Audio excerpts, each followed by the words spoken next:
pamirsa Hasan Gun channel kepanggihan malih kalian karawitan nguri-uri budaya Jawi.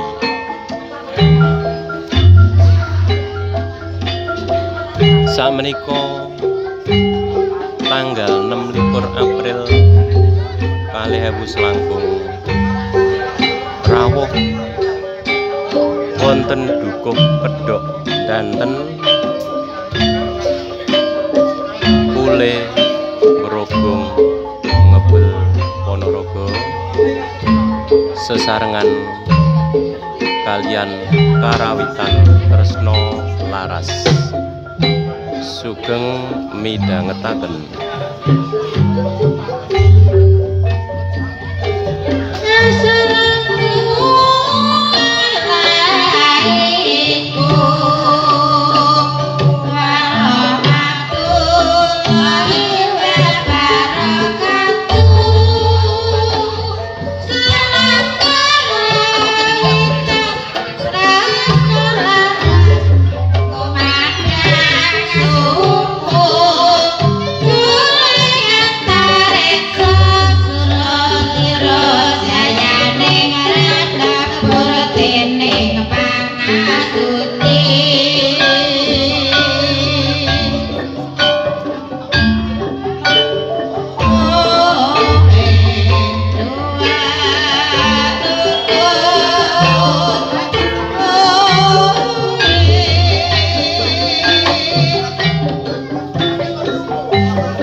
Yeah.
syukurilah wa nikmatillah la haula wala quwata illa billah. Asyhadu an la ilaha illallah wa asyhadu anna Muhammadan abduhu wa rasuluh amma ba'du. Winantuing kasugengan keparenga kula matur kunjuk dumateng para sesepuh haji sepuh sedaya ingkang tansah kinurmatan, sedulur danten kakung putri kedok kali RT ingkang kula hormati, mirunggan kunjuk atur dumateng sederek kula saking Bandil ingkang tansah kinurmatan saking Sahang niki wonten sing saking Solo, sugeng rawuh ibu-ibu, sugeng dalu, sugeng rawuh Bu Katina, so Bu Yati katuran pinara lenggah ngantos sacekapipun. Ingkang salajengipun ingkang ngrumiyin monggo tansah ngaturaken atur puji syukur dhumateng ngarsanipun Gusti Ngamo Paos. Keranten saking sedaya peparingipun kawilujengan kesehatan kenikmatan sehingga kesempatan dalu menika mboten nyono, mboten ngira, mboten ngipi nek kula niki wau badhe panggih panjenengan sedaya. Alhamdulillah keranten saking peparingipun Gusti Ngamo Paos saged pinanggih kanthi wilujeng mboten wonten alangan setunggal punapa. Allahumma amin. Sholawat salam kita atur kunjuk dumateng panutan kita Kanjeng Nabi Muhammad sallallahu alaihi wasallam ingkang tansah kita antu-antu munggah sapaatipun barokahipun benjing wonten dinten kiamat. Allahumma amin. Nggih para pinisepuh dalah para rawuh, para tamu sedaya undangan ingkang tansah kula hormati, keparang matur niki dintene tasih dinten sawah. Pramila wonten saenipun kula reh nyuwun dangu mboten panggih panjenengan panjenengan sedaya. Kula ngaturaken minal aidin Bapak izin mohon maaf lahir dan batin. Mugi-mugi dosa kula lan dosa panjenengan kalian Gusti Ngamo Paos dipun sampurnakaken dinten hariyaya niki. Ngoten nggih Pak Samiti nggih. Bapak Ibu para pinisepuh ingkang kula hormati, nggih pangapunten bilih ing kesempatan dalu menika kula diaturi kalih bolo-bolo kedhok danten ingkang perwakilan kalih Pak Sumani kala wau kapurih ngaturaken hajat niatipun sederek kedhok kalih danten ngendikanipun Mbah engko omongno nek kedhok danten iki arep latihan kerawitan. Kok bukaan Mbah? Oleh mbukake rawis dek piye? Kula kan wonten. Dados niki mangke istilahé nggih pembukaan nggih karek nerus. Nih, muga-muga hajat niati panjenengan niku wong niatan sae dikabulne kalih Gusti Allah. Ning syarate jenenge seni niku angel. Sepisan ada beberapa hal sing kudu dipahami. Pisan niku yo lahir batin. Pindhone niku aja ngarep-arep golek bathi. Niku lho bolo-bolo niku sing tau seni teng reok teng yoga niku lho kira kok sering ngalami bathi to. Ya nggih. Napa malih reok. Reok niku cangkeme ombo. Dadi dipakan sepiro-piro nggih panggah kurang. Nah, ngoten mila niku ada beberapa syarat. Kula sangat-sangat kuyung, sangat-sangat setuju, tapi nggih niku kedah penyen pelajari sepisan kudu ikhlas lahir batin. Pindhone aja ngarep-ngarep bathi. Nggih. Ping telune iki iso ngedom wektu. Mergo napa? Sing kula alami jenenge kegiatan kesenian apa kemawon niku ujung-ujunge matine sek niku lek perkara ekonomi. Nggih mboten? Nggih. Padha kula gawe jatil sampai lempoh. Popat rada gedhe titik ora tutul wong minggat. Nah, ngene lho. Lah nggih ngoten niku mila kudu awake dhewe memahami. Tur nggih kudu sarana dipikir sing tenanan. Nggih terus lek latihan niku dijadwal. Terus kedah wonten ketua sekretaris bendahara. Ngoten nggih? Nggih, niku niku mergo ujung-ujunge niku mengki ora enek. Wong Jer Basuki niku mawa dengkul niku mboten enten, mesti mawa dhuwit. Ngoten. Napa mawon, ngono. Jenenge kegiatan niku mesti nganggo dhuwit. Pone ning ngarep, lek ora wani jebol aja ning ngarep. Tenan. Lek ora wani ning ngarep kudu wani jebol. Nggih, nggih. Nggih, ngoten lho. Terus aja ngarep batin kok. Lho alah tenang ae. Diomongnya. Sampai bener lho niku nang. Dan niku kula matur nuwun dening sederek RT setunggal RT kalih mriki gadah niatan baik niku merupakan cara awake dhewe niku kendaraan niku kena dingge radiator. Nggih ngedem mesin nggih. Nggih, nah niki mengke kula ora usah omong sing oke-oke sing suwe-suwe. Intine latihane niki mulai bengi niki diatur. Dibuka diterusne mengke terus gawe sekretaris bendahara ketua terus latihan niku ben pirang dina sepisan. Lah nggih ngoten pun mengke niku urusane jenengan.